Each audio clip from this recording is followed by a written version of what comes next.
Hey everyone, welcome back to CryptoCache. Thank you so much for joining me here. I hope you're having a fantastic day. Quick look again here at Injective. We're double checking a couple of important things here. First of all, this massive little pump here, is this going to be able to sustain or hold, or we're going to just pull right back again? You got to recognize Bitcoin is on the retracement a little bit there, pulling down to that 71, possibly even 70,000 range. So at this point here, anything could happen, but this coin is looking very strong, and there's a reason why we took a long position here recently with it. Just quick little heads up and congrats to our community here. Injective 33% in 7 days, DYDX 2 days 31%, Caspa 100% in 1 month plus, and Bitcoin 40% in 12 days. Again, decent little 24 to 40 hour period for us here. What we want to look at though to start is some back-end liquidation data and just kind of recognize where we're at here presently with liquidation levels. There's a lot left above the price action. There's no other way around it. Strong likelihood the price is going to continue higher. Keep in mind we got a heavy concentration at $24 just below the most recent low. Common characteristic there for a liquidation range at a key fib level. We'll discuss that here in a minute, but truth is things are looking pretty good and solid here for this coin, and there's definitely a reason why we took a long position here recently. So keep this in mind too. We took a long position when the price action was actually higher than the current one. We were able to average our price down because we had multiple entries, and we were patient, didn't use crazy leverage. We used low leverage, low position sizing. I think that was a 4 or 5x leverage trade. So folks, please be careful with high leverage. People come to my community all the time after having destroyed their account multiple times over because they used too high a leverage, following some idiot online, Tom, Dick, and Harry, with 50 to 100x leverage, showing how great they are with their trades. They're not sharing with you the terrible entries they have, or more importantly, you have to be a freaking neurosurgeon to be able to find those specific entries with that high leverage. The risk to reward ratio is too high, too great. To me, personally, it's not worth it. I'd rather slow, consistent growth than none at all, okay? All right, anyways, daily time frame here. Let's work our way down, kind of see what's going on. If we can kind of see we're above both moving averages, the 20 and the 50. That's a good trend setter, letting us know we're on our initial uptrend is positive, okay?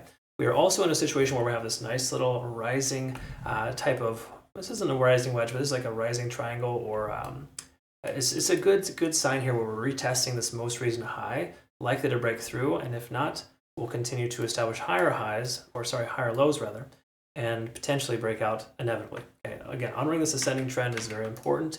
That trend line typically runs concurrent with moving averages, which the 50-day SMA will probably align itself with that soon. Having said that though, those are just good contributing factors.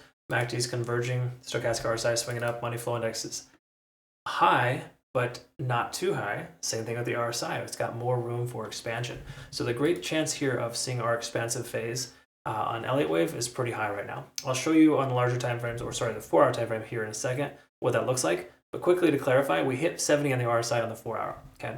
That generally implies that we hit somewhat of a resistance range. Big surprise, we saw some candle wicks here, didn't quite past that range. I would say 2850 is a strong likelihood of resistance, which makes perfect sense. However, we discussed this earlier, just kind of showed you, I didn't actually really talk about it. We have liquidation levels upwards of $30 to $31. Okay? So hypothetically, the price continues to surge, we'll probably see those levels swept. Okay? And that's why manipulation is a pain, right? A lot of times you'll see the price action, one of two things will happen.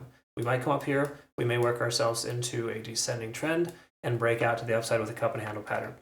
If that doesn't happen, the price action will come up here, sweep this level of liquidity at 31, come back down as if nothing happened, and Bob's your uncle. Okay, that's why we have profit targets set at those liquidation levels, because they're more likely than not going to be swept. Okay, it's not a guarantee, it's just a probability, because again, manipulation is a very real thing, and manipulation is derived from greed, and greed is a human element, and all traders are human, minus the bots that they have controlling it for them, but they're all set in motion by the greed themselves.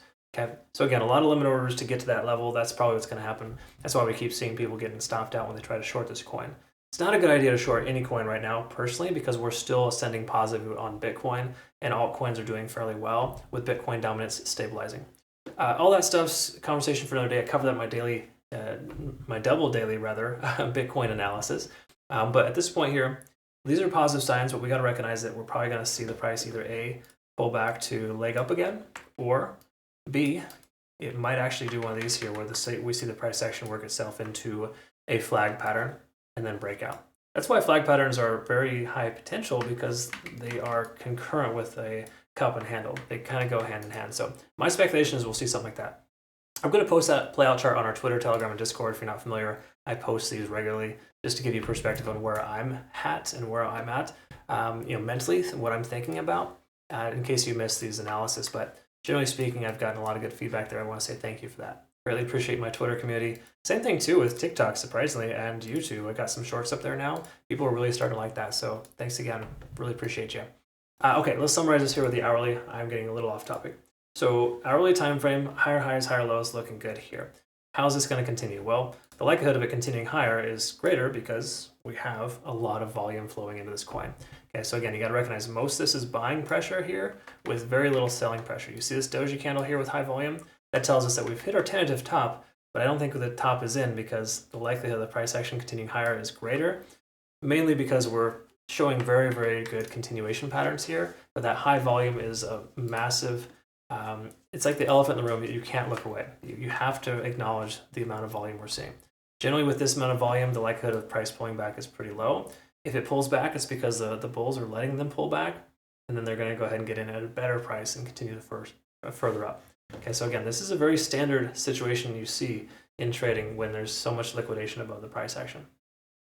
Let's see, last but not least here, again, just to clarify, I actually don't need to clarify, Ichimoku Cloud is perfect. There's every reason to leave your long position open, not to close your close and try to take a short. If we do take a look at our TPO here, we can see that our most recent point of control here is roughly at about $26.15, and today's so far is $26.60.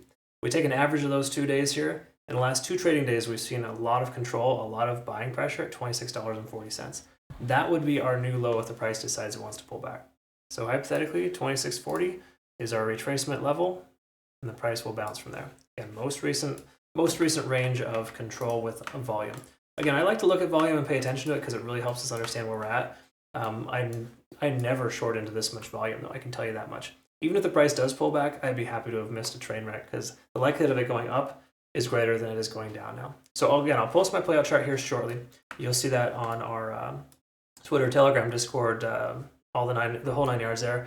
And let me know if this is something that's beneficial to you. If you can, comment below, like the video, do yourself a favor, join Bitunix, use my link to register, get some significantly easy futures bonus rewards, as well as the fact that if you've already used my link previously, you're automatically eligible for this. So take advantage. It's easy money for our trading community here. Thank you, Bitunix, for treating our community so well. Deeply appreciate you, and I hope you all have a good rest of your day. Thanks again so much for your time. We'll see you in the next one. Take care.